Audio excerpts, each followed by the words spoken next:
Right. Hi guys. I'm just doing a little video on the Matek or Matek LED power hub. It's the 5-in-1. So this is with the so it's a power distribution board. It's also BEC, LED light controller, loss plane finder, and a low voltage alarm. I haven't tested the low voltage alarm. I can't seem to get on here. There's a bulb that you can adjust by a switch. I believe it's how you're meant to be able to control it. You can see there 3.4, 3.5, 3.6.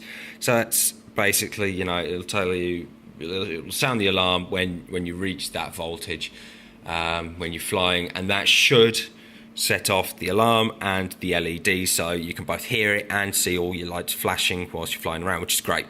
Now that's the instructions for it. I have got other bulbs coming in the other LEDs coming in the post, but they have not arrived as of yet because it's all been ordered from China. Basically what this video is about is how I have got this working with my Turnigy 9X, because I've spent a couple of hours really sat down fiddling it, and I searched on all over the internet, and there just doesn't seem to be any information about this board and how to get it set up. So this works for me, assuming that you've got the same setup as me, Turnigy 9X, with this board. You should be able to get this set up a lot quicker than what I did. So hopefully this will help someone out. Right, so basically, as you can see, I've just soldered in this light here, and then I've also put the my XT60 connector onto the main two pads on the bottom here, and I've loaded that up with solder because of the traces were so thin. I just thought let's give it a nice solid base to be fixed to. But I am going to use a different like a separate power distribution board as well, because I did read that someone had one of these that frazzled out. Now I wouldn't like to be flying around and the whole board gives up and stops the ESCs, then a motor goes. You're just asking for a crash. So I'm going to use just a heavier duty power distribution board and use this for running all my LEDs off, because it gives me lots of control from my transmitter, which is great. And that was the main reason why I bought this. Sorry. Right.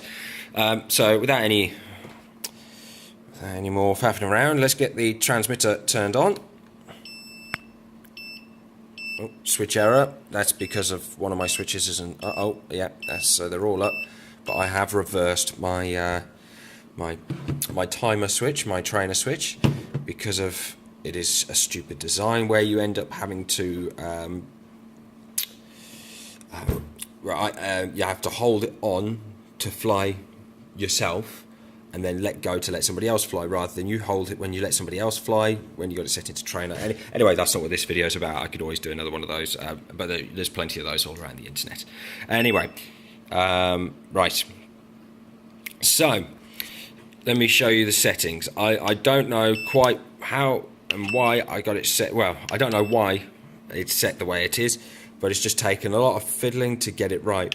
So first thing I'm going to show you, so again I'm going to come out of here, so go into your menu, go into your settings. Again, the controls are a bit weird, but anybody who's got a Turnigy 9X will know this.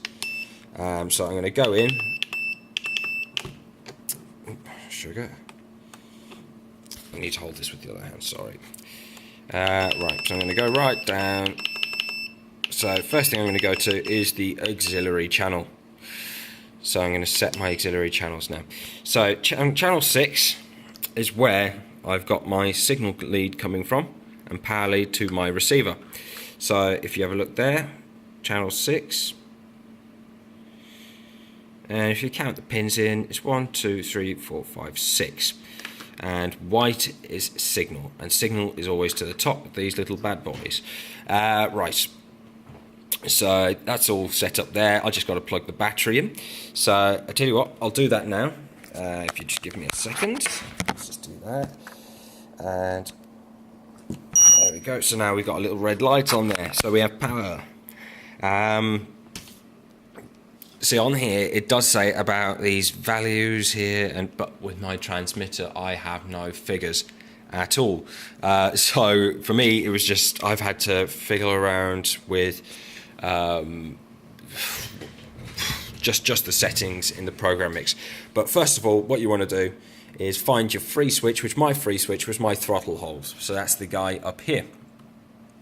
So that's switched off at the moment. Throttle hold then I've got on channel 6 and onto channel 8. To do that, set both the channel 6 and channel 8 to throttle hold.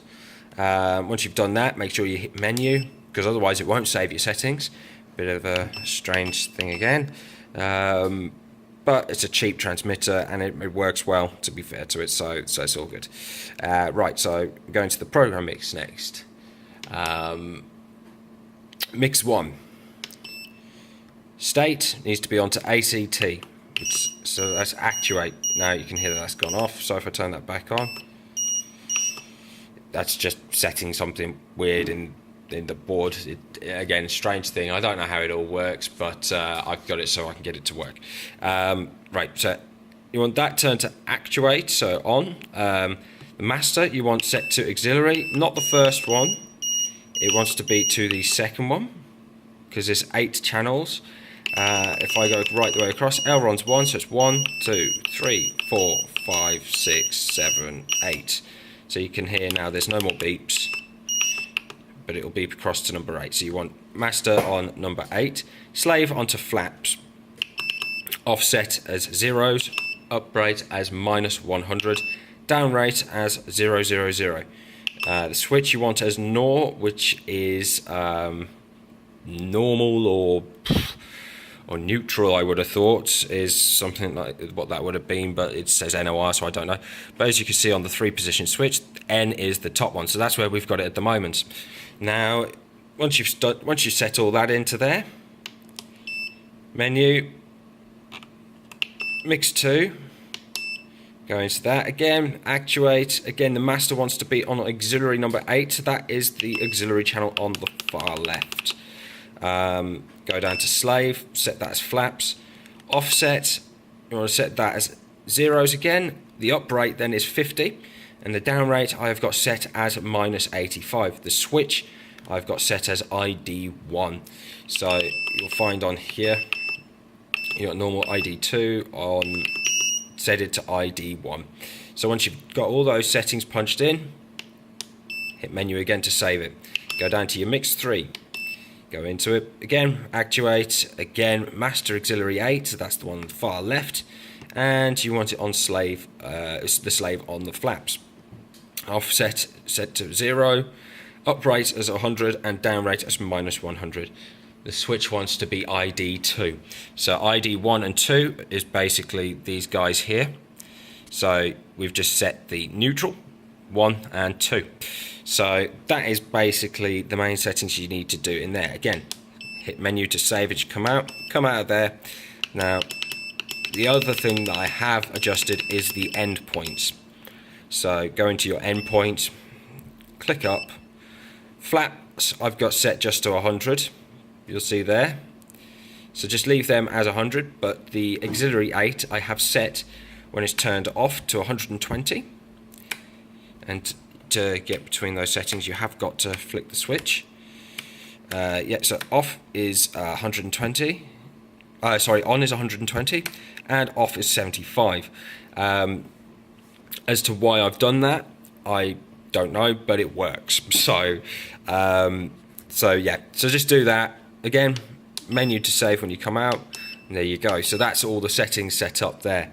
Now, right, I am going to show you. Let's see if I can put this here. That'll do. Right, so there's the little board. You don't need to see that because of what I'm going to show you now is the way the light comes on with the switches. So, right, I've got this now. So when you flick down, there you go. So at the moment it's flashing. You might want a constant light. Now you go down to number 2 and it sets off an alarm and flashes a little bit quicker. You come back up, it won't turn off, come right the way back down, flick straight the way up, and it will turn off the alarm. So to turn on and off the alarm, just go straight the way down quickly and straight the way back up quickly. So from N to 2 quickly. Okay, so now again we go to number 1, so that turns just the light on. That's on the slow flash. Now I have found that in order to change the flash settings, if you just literally flick that switch from neutral to 1 quickly, you can see now I've got a fast flash. If I do the same again, now I have got a solid light. If I do the same again, now I've got the slow flash again. So that's kind of handy for if you're up in the air and you fancy playing around with your lights. Just give it a little tinker away and off you go. But the great thing is let's turn this off. So you've taken off, turn your lights on.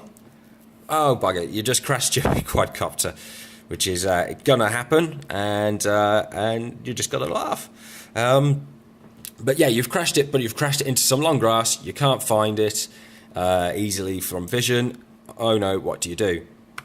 Bung it down to the alarm. Great. Now, if it's dark as well, and it's still hard to see, you can flick up. There you go. So your light will stay on with the alarm. Now, if you go to turn that off again, see it does this strange thing now where it flashes with the light flashes with the alarm. So if I go to there, it'll go back to a solid light again to position 1, and then if I go down to 2, turns it off. Now I've just got the alarm, and again flick all the way to the top and it turns it all off. So as I say, it's just a combination of fast movements to, sometimes it doesn't do it on the first attempt, but now you'll find that I've got some sort of a flash on there. Yep, slow flash.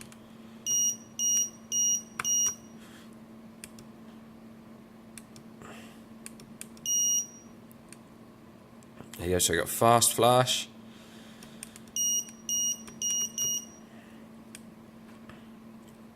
We've got solid light there. Turn it off.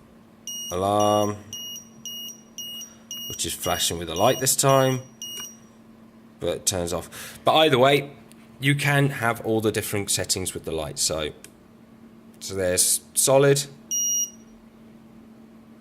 That's a slow flash. Fast flash, back to a solid light, and again, so now the alarm's on, but it's not flashing. So maybe if you go to the top setting, then you can have the flash and the alarm, but I don't know why you'd need that. Anyway, I hope this has been helpful. If you want to post any comments or anything, I'll try and help out the best that I can. But yeah, just let me know if I've helped you out. It'd be nice to know that somebody else has had an easier ride than what I had with it. So as I say, this is the Matek or Matek 5-in-1 PDB and the Turnigy 9X. There we are. Thank you.